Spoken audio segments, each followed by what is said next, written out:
दोस्तों हम पढ़ने जा रहे हैं फिजिक्स चैप्टर नंबर 2। आइए पढ़ते हैं फिजिक्स चैप्टर नंबर 2 को। हमारा टॉपिक है, आज का टॉपिक 2.1 है, स्केलर एंड वेक्टर्स को पढ़ेंगे आज। अहम टॉपिक है स्केलर एंड वेक्टर्स क्या होते हैं। सबसे पहले ये चैप्टर है मैकेनिक्स। तो पहले हम समझ लेते हैं मैकेनिक्स होता क्या है। तो मैकेनिक्स क्या है? Mechanics is the branch of physics that deals with the motion of object and forces that change it. तो मैकेनिक्स के अंदर प्यारे बच्चों हम पढ़ेंगे मोशन को and forces that change the motion. तो मैकेनिक्स बेसिकली जो बिलोंग्स करती है वो मोशन के साथ है और वो फोर्सेस के साथ है जो इसकी मोशन में चेंज लाती हैं। तो बेसिकली मैकेनिक्स का जो ताल्लुक है ये फिजिक्स की एक ब्रांच है और ये डील करती है मोशन ऑफ ऑब्जेक्ट के साथ और उन फोर्सेस के साथ जो इसकी मोशन में चेंज लाती हैं। उसके बाद ब्रांचेस हैं मैकेनिक्स की, दो ब्रांचेस है, काइनेमेटिक्स एंड डायनेमिक्स। काइनेमेटिक्स क्या है? It is a branch of physics in which we study the motion of an object without discussing the cause of motion. इसकी पहली जो ब्रांच है काइनेमेटिक्स के अंदर हम प्यारे बच्चों ये पढ़ेंगे सीधा सीधा कि जिसमें हम ये तो पढ़ेंगे कि मोशन हो रही है, मोशन को पढ़ेंगे क्योंकि हमने जो मैकेनिक्स है इसके अंदर मोशन ही को डिस्कस करना होता है। तो अब मोशन की मैकेनिक्स की ही एक ब्रांच को पढ़ा जा रहा है जिसका नाम है काइनेमेटिक्स। तो जब उसकी ब्रांच मैकेनिक्स की एक ब्रांच है तो लिहाजा मैकेनिक्स में हम मोशन को पढ़ते हैं, तो लिहाजा काइनेमेटिक्स में भी मोशन को पढ़ेंगे, लेकिन ऐसी मोशन को पढ़ेंगे जिसके अंदर हम ये नहीं जानेंगे कि मोशन जो है वो क्यों पैदा हो रहा है, यानी इसको पैदा कौन कर रहा है। मोशन की वजूहात का मुतालिया नहीं करेंगे। मिसाल के तौर पर एक पंखा चल रहा है तो पंखा चलाने के पीछे जो फोर्स है वो कौन सी है, उसकी जो वजूहात है वो हम जेर बहस नहीं लाएंगे कि इसको कौन चला रहा है, किस तरह से चल रही है, कौन सी सोर्स है जो इसको जो है वो पावर सप्लाई कर रही है।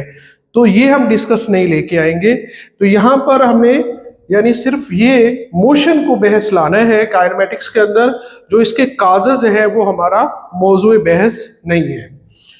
तो डायनेमिक्स जो है ये क्या है? डायनेमिक्स के अंदर the branch of mechanics which deals with the study of motion of an object and causes of motion is called dynamics। तो अब डायनेमिक्स के अंदर प्यारे बच्चों ये है कि यहाँ पर हमने अगर दोनों में कंपैरिजन कर ले तो यहाँ पर हमने मोशन को तो स्टडी करना है लेकिन काजेस को स्टडी नहीं करना, जबकि डायनेमिक्स के अंदर हमने मोशन को स्टडी करना है उसके काजेस के साथ, कि हमने ये भी देखना है कि ये मोशन जो है ये पैदा क्यों हो रहा है। तो डायनेमिक्स के अंदर मोशन की स्टडी के साथ साथ हमने मोशन के जो काजेज हैं वो भी देखने हैं कि मोशन पैदा क्यों हो रहा है, उसकी वजूहात क्या है, कि मोशन के काजेज क्या है। तो ये हो गया हमारे पास मैकेनिक्स, और मैकेनिक्स की दो ब्रांचेस को हमने देखा, यानी काइनेमेटिक्स और डायनेमिक्स को। तो मैकेनिक्स हमने देखा है कि इसका जो बिलोंग्स है वो मोशन के साथ है। फिर हमने देखा इसकी दो ब्रांचेस हैं, एक काइनेमेटिक्स है और दूसरी डायनेमिक्स है। तो काइनेमेटिक्स में हमने देखा है मोशन को तो स्टडी करना है क्योंकि ये मैकेनिक्स की ब्रांच है, तो मोशन के साथ हमने काजेस को डिस्कस नहीं करना होता है इसमें, और इसके अंदर हमने क्या करना होता है, मोशन के साथ काजेस को भी डिस्कस करना होता है। उसके बाद हमारे पास है स्केलर्स। स्केलर्स जो है वो क्या है, क्योंकि अब हम आते हैं वेक्टर और स्केलर की तरफ, तो सबसे पहले हम स्केलर्स को पढ़ लेते हैं। Scalar are those physical quantities which can be described completely by its magnitude। यहां पर हम पहले थोड़ा सा डिस्कस कर लेते हैं कि मैग्नीट्यूड क्या होता है। पहले हम इसको समझ लेते हैं कि व्हाट इज मैग्नीट्यूड। मैग्नीट्यूड प्यारे बच्चों क्या है कि मिसाल के तौर पर आप किसी शॉप पे जाते हैं, आप उसे कहते हैं कि मुझे चीनी चाहिए, तो आप उसे दुकानदार आपसे क्या सवाल करेगा कि आपने चीनी कितनी लेनी है। अब वो आपसे क्या पूछ रहा है, मैग्नीट्यूड कितनी लेनी है। तो जो मैग्नीट्यूड है आपने उसको बतानी है तो वो आपको देगा। तो मैग्नीट्यूड जो है इट मीन कि आपने उसने मैग्नीट्यूड जो है ये डिस्क्राइब करनी है, 5 किलो 10 किलो, तो ये मैग्नीट्यूड है। इट मीन कि आपने उसको नंबर्स बताने हैं कि कितनी जो है वो क्वांटिटी लेनी है। जैसे एक स्टूडेंट को कहा जाता है कि आप चले, तो वो है पूछेगा कि कितना चलूं, कितने कदम चलूं। तो ये जो साथ पूछेगा कि कितने कदम चलना है, ये उसने क्या पूछा है, ये उसने मैग्नीट्यूड पूछी है कि मैं कितने कदम चलूं। तो यहां पर देखें, scalar are those physical quantities which can be described completely by its magnitude. Magnitude, इसको हम सिर्फ और सिर्फ मैग्नीट्यूड से डिस्क्राइब कर सकते हैं, ओनली एंड ओनली। हमें सिर्फ मैग्नीट्यूड चाहिए इसको डिस्क्राइब करने के लिए। स्केलर क्वांटिटी सिर्फ और सिर्फ मैग्नीट्यूड से डिस्क्राइब की जा सकती हैं। मिसाल के तौर पर आप देखें कि आप बच्चे को कहते हैं कि अभी हमने मिसाल डिस्कस की है कि एक दुकान से चीनी ले आए, इसी तरह हम कहते हैं घी ले आओ, तो हमें वहाँ से घी लाने के लिए कोई डायरेक्शन नहीं बतानी पड़ती। हम कहते हैं सीधा सीधा 5 किलो घी दे दो, 10 किलो घी दे दो, तो हम वहाँ से आसानी से घी ले लेते हैं। तो हमें सिर्फ मैग्नीट्यूड की ज़रूरत होती है, मैग्नीट्यूड के अलावा किसी और चीज़ की ज़रूरत नहीं होती, डायरेक्शन नहीं बतानी पड़ती। तो ऐसी फिजिकल क्वांटिटी जिसमें हमें सिर्फ मैग्नीट्यूड की ज़रूरत हो, डायरेक्शन की ज़रूरत ना हो, तो हम इसको कहते हैं स्केलर क्वांटिटी। तो स्केलर क्वांटिटी के अंदर सिर्फ मैग्नीट्यूड की आपको ज़रूरत पड़ती है, डायरेक्शन की ज़रूरत नहीं होती। तो आपको सिर्फ और सिर्फ नंबर्स बताने पड़ते हैं, 5 किलो 10 किलो जो भी आपने बताना है, सिर्फ मैग्नीट्यूड बतानी है, डायरेक्शन की ज़रूरत नहीं पड़ती। तो scalar quantity are those physical quantity which can be described completely by its magnitude, जिसको आप कंप्लीटली मुकम्मल तौर पर बयान कर सकते हैं। किस तरह? इसकी मिकदार के जरिए, इसकी मैग्नीट्यूड के जरिए। इसकी कुछ एग्जांपल देख लेते हैं, जैसे मैस। अब मैस को आप बयान करते हैं, जैसे आप कहते हैं मैस, जैसे अभी हमने कहा 10 किलो घी, 5 किलो घी। अब 5 का जो है, अब मैग्नीट्यूड जो है इसके लिए दो चीजें हैं। जैसे आप कहते हैं 5, एक तो इसका हो गया, यानी आपने जो नंबर बोला है, और साथ इसके जो आए यूनिट। तो ये दो चीजें मिलकर आप ये समझ लें कि ये मैग्नीट्यूड को बयान करती है, यानी 5 kg। इसी तरह स्पीड है, तो स्पीड के अंदर प्यारे बच्चों आप कहते हैं कि स्पीड जो है, फॉर एग्जांपल 100 मीटर पर सेकंड। तो ये जो साथ आपने लगाया है, ये आपने इसका यूनिट बयान किया है, और ये कंप्लीटली जो है 100 जो है ये नंबर्स है, और ये इसकी यूनिट है। तो ये क्या हो गया? इसकी मैग्नीट्यूड बन गया। तो मैस, स्पीड, इसी तरह टाइम, लेंथ और वॉल्यूम, ये सब क्या है? ये स्केलर क्वांटिटीज की एग्जांपल्स हैं। इनको बयान करने के लिए आपको डायरेक्शन नहीं बतानी पड़ती, जस्ट मैग्नीट्यूड ही काफी है।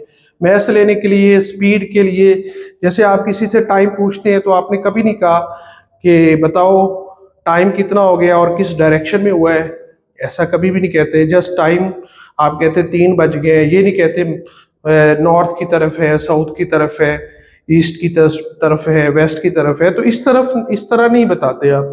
लेंथ है, जैसे आप कहते हैं कि लेंथ के लिए भी आप जस्ट बता देते कि ये 5 मीटर है, 10 मीटर है, ठीक है, कपड़ा 5 मीटर है, ठीक है, और ये नहीं साथ बताते कि नॉर्थ है, साउथ है। जस्ट इनके लिए आपको मैग्नीट्यूड ही काफी होती है, और साथ यूनिट ही आप बता देते हैं। तो वॉल्यूम वगैरह के अंदर वेक्टर्स जो है वो क्या है? Vectors are those physical quantities which need magnitude as well as direction to completely describe them. Vector के अंदर प्यारे बच्चों हमें क्या चाहिए होता है? डायरेक्शन भी चाहिए और मैग्नीट्यूड भी चाहिए, यानी मैग्नीट्यूड के साथ साथ हमें डायरेक्शन भी बयान करनी है, तब हम वेक्टर को बयान कर रहे होते हैं। मिसाल के तौर पर अगर आपने फोर्स को बताना है, तो फोर्स जो है इसके साथ आपको डायरेक्शन नेसेसरी है। आप डायरेक्शन भी बताएंगे तो तब जाके आप एक वेक्टर क्वांटिटी बयान कर रहे हैं। अब मिसाल के तौर पर एक बच्चे को कहा जाता है कि आप चले, तो उसके दो सवाल होंगे, सर कितना चलना है और किस तरफ चलना है। अब ये जो पूछा उसने किस तरफ चलना है, तो ये उसने डायरेक्शन का सवाल किया है। तो ये डायरेक्शन जो होती है बाज़ चीज़ों में नेसेसरी होती है, और जिन चीज़ों में ये नेसेसरी होती है वो क्वांटिटीज़ जो है वो वेक्टर क्वांटिटीज़ कहलाती है। वहाँ पर हमें जो है वो मैग्नीट्यूड भी चाहिए और उसके साथ साथ हमें डायरेक्शन की भी ज़रूरत होती है। तो याद रखें, जिसमें हमें मैग्नीट्यूड और डायरेक्शन की ज़रूरत पड़ जाए वो क्वांटिटी क्या कहलाएगी, ऐसी फिजिकल क्वांटिटी हमें क्या कहलाएगी, वो फिजिकल क्वांटिटी कहलाएगी वेक्टर। तो जिसमें हमें मैग्नीट्यूड और डायरेक्शन दोनों चाहिए हो वो वेक्टर होगी, और जिसमें हमें जस्ट मैग्नीट्यूड चाहिए वो होगी स्केलर। अब इसकी मिसालें हैं फोर्स, वेट, वेलोसिटी और टॉर्क।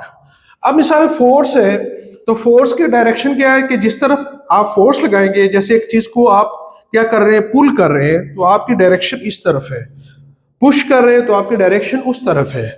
ठीक है, इसी तरह वेट है, किसी चीज का जब वेट करते हैं तो उसकी डायरेक्शन किस तरफ होती है, डाउनवर्ड होती है, जमीन की तरफ। वेलोसिटी है, तो जिस तरह वेलोसिटी जो है वो आप पैदा हो रही होती है उस तरफ उसकी डायरेक्शन होती है। इसी तरह एक्सेलरेशन है, टॉर्क है, इनकी प्रॉपर डायरेक्शन होती है, मोमेंटम है, ये सब जो है एग्जाम्पल है किसकी, वेक्टर की। वेक्टर को रिप्रेजेंट कैसे करते हैं, रिप्रेजेंटेशन ऑफ वेक्टर या वेक्टर रिप्रेजेंटेशन। तो वेक्टर की रिप्रेजेंटेशन के दो मेथड हैं, सिंबॉलिक रिप्रेजेंटेशन और ग्राफिक रिप्रेजेंटेशन। यानी हम इसको सिंबल्स के जरिए भी जाहिर कर सकते हैं और ग्राफ के जरिए भी जाहिर कर सकते हैं। जब हम प्यारे बच्चों इसको सिंबल से जाहिर करेंगे, ठीक है, उसे हम सिंबॉलिक रिप्रेजेंटेशन कहेंगे। जब हम मिसाल के तौर पर, अब सिंबॉलिक के अंदर भी इसके दो मेथड हैं। बोल्ड फेस लेटर के जरिए हम इनकी रिप्रेजेंटेशन कर सकते हैं, जैसे हम थोड़ा सा मोटा करके ए लिख दें बोल्ड, और ये देखें वी बोल्ड, इसी तरह एफ बोल्ड, डी बोल्ड। तो ये जो बोल्ड लेटर्स हैं, ठीक है, थोड़े से नुमाया करके लेटर्स को वाज़ेह करके लिखना, ठीक है, दूसरे लेटर्स की निस्बत। देखिए ये नुमाया नहीं है, ये नॉर्मली लिखे हुए हैं, जबकि ये बोल्ड किए हुए लेटर्स हैं। तो बोल्ड लेटर्स जो है जब आप लिखते हैं तो ये लेटर जो है बोल्ड फेस के साथ जब लिखे होते हैं तो ये सिंबॉलिक रिप्रेजेंटेशन कहलाती है। लेकिन ये जो रिप्रेजेंटेशन है ये कंप्यूटर वर्क के अंदर ऑन पेपर्स में या बुक्स में ही आप देख सकते हैं। नॉर्मली इसको लिखने में, नॉर्मली राइटिंग के अंदर, एग्जाम राइटिंग के अंदर आप कम देखते हैं। वहां पर जो नॉर्मली राइटिंग आप देखते हैं स्टूडेंट्स, तो वो आप ये वाली राइटिंग देखते हैं। आप नॉर्मली ये लिखते हैं और उसके ऊपर एक एरो हेड डाल देते हैं, वी और उसके ऊपर एक एरो हेड, एफ एक एरो हेड, डी और एक एरो हेड।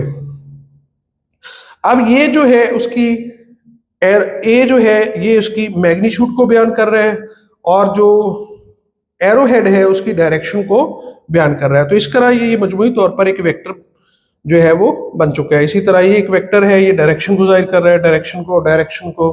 तो ये इस तरह से इनकी सिंबॉलिक रिप्रेजेंटेशन की जाती है। इनके सिंबल्स हैं, मिसाल के तौर वेक्टर ए है, वेक्टर वी है, वेक्टर एफ है, वेक्टर डी है, और वेक्टर के लिए इनके ऊपर ये एरो के निशान लगाए गए हैं। तो ये इनकी सिंबॉलिक रिप्रेजेंटेशन है कि जो वेक्टर है उसका सिंबल लिया है और उसके ऊपर एक वेक्टर का साइन डाल दिया गया है, तो इसको कहते हैं सिंबॉलिक रिप्रेजेंटेशन। अब आइएगा मैग्नीट्यूड ऑफ वेक्टर। वेक्टर की जो मैग्नीट्यूड है, ठीक है, उसको हम कैसे लिखते हैं, italic letter without arrow head. जब हमने मैग्नीट्यूड लिखनी है, ठीक है, और वेक्टर की मैग्नीट्यूड को लिखने के लिए हमने क्या करना प्यारे बच्चों, कि उस वक्त हमने क्या करना है, इटैलिक लेटर के अंदर विदाउट एरो हेड। मिसाल के तौर पर यही लेटर है, तो अब इसके ऊपर हमने एरो हेड नहीं डालना, एरो हेड को नहीं डालना, तो ये हमारी क्या बन जाएगी, इसकी मैग्नीट्यूड बन जाएगी। ठीक है, अगर मिसाल के तौर पर इस लेटर को आप ये लिख दें, तो ये क्या बन जाएगा विद, यानी इसके ऊपर एरो हेड नहीं डाला तो ये क्या बन जाएगा, इसकी मैग्नीट्यूड बन जाएगा। अब आइएगा ग्राफिकल रिप्रेजेंटेशन क्या होती है, यानी कि ये तो हो गया सिंबॉलिक रिप्रेजेंटेशन और फिर उसकी मैग्नीट्यूड ऑफ वेक्टर कि उसकी मैग्नीट्यूड क्या होती है। अब आइएगा मैग्नीट्यूड देखने के बाद ग्राफिकल रिप्रेजेंटेशन को देखते हैं। जब हम वेक्टर को ग्राफिकली जाहिर करते हैं तो देखिए कैसे जाहिर करते हैं। Vector quantity is represented graphically by straight line. तो वेक्टर को ग्राफिकली जाहिर करने के लिए हम एक सीधी लाइन से जाहिर करते हैं, स्ट्रेट लाइन से, drawn parallel to the direction of the vector, ठीक है, जिसे हम क्या करते हैं, पैरेलल ड्रा करते हैं to the direction of the vector, ठीक है, वेक्टर के डायरेक्शन के parallel. To the length of the line gives magnitude of the vector quantity. जो वेक्टर की जो लाइन है वो हमें क्या बताएगी प्यारे बच्चों, जब हम उसको मेजर करेंगे। मिसाल के तौर पर ये एक वेक्टर है, तो ये जितना लंबा है, इसकी जो लेंथ है वो इसकी मैग्नीट्यूड को बयान करेगा। फॉर एग्जांपल ये राउंड अबाउट जो है वो 7 जो है वो राउंड अबाउट 7 अगर हम देखें तो ये, हाँ, इंच सेंटीमीटर के अंदर जो है ये तकरीबन 17 सेंटीमीटर के करीब है। तो इट मीन कि ये हमें इसकी मैग्नीट्यूड को बयान कर रहा है कि ये कितने इसकी लेंथ है। तो जो लेंथ है वो इसकी मैग्नीट्यूड को बयान करता है कि यहाँ से लेकर यहाँ तक इसकी लेंथ कितनी है। तो जो लेंथ होती है वो इसकी मैग्नीट्यूड को बयान कर रही होती है। तो according to the certain scale, जो एक खास स्केल के जरिए, the direction of the vector is indicated by arrow head, और वेक्टर की जो डायरेक्शन है वो तीर के निशान से हम जाहिर कर रहे होते हैं। अब देखियो एरो हेड जो है बना दिया ना इस तरफ, इट मीन के वेक्टर इस तरफ था, इसकी डायरेक्शन इस तरफ है, ठीक है।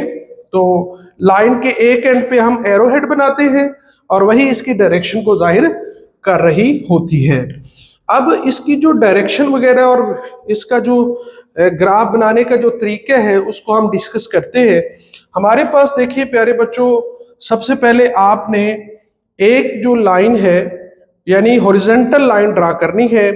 हॉरिजॉन्टल लाइन यानी ईस्ट और वेस्ट की डायरेक्शन में आपने एक लाइन ड्रा करनी है जो आपकी कहलाएगी एक्स और एक्स डैश, ठीक है, एक्स और एक्स डैश।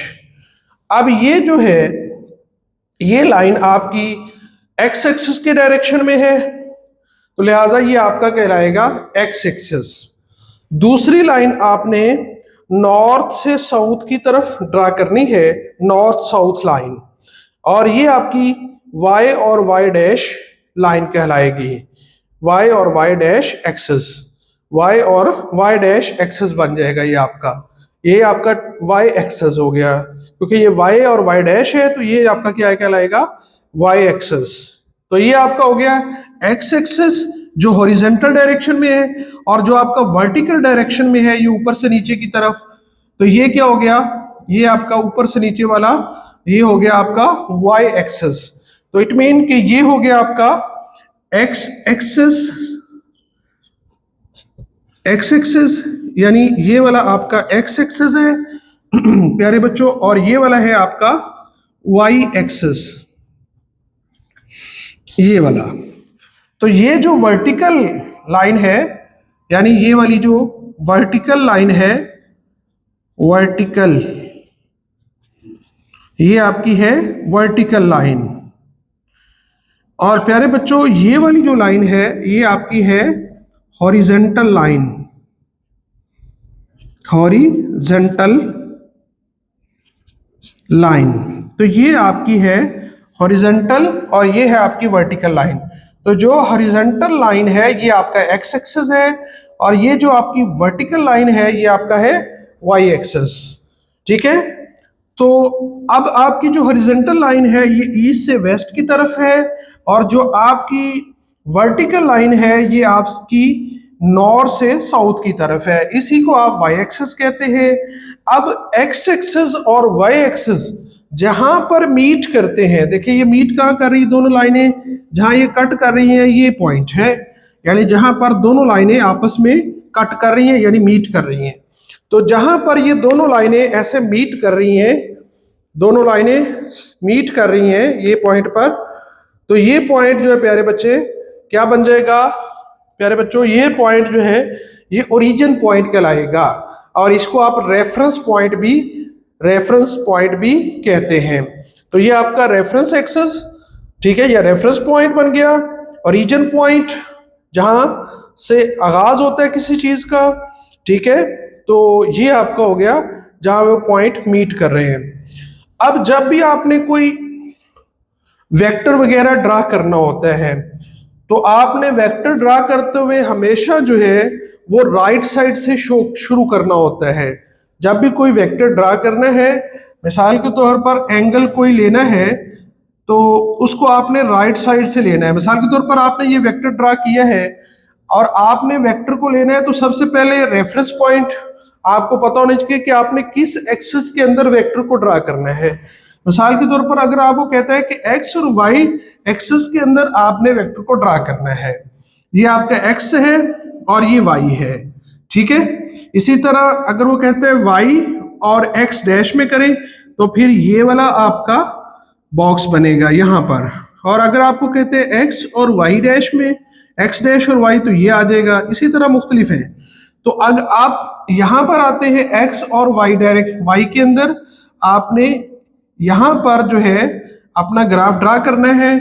तो यहाँ पर जब किसी भी में करना है तो आपने जब आपने वेक्टर ड्रा करना है तो आपने एक लाइन ड्रा करनी है, सीधी लाइन, ठीक है।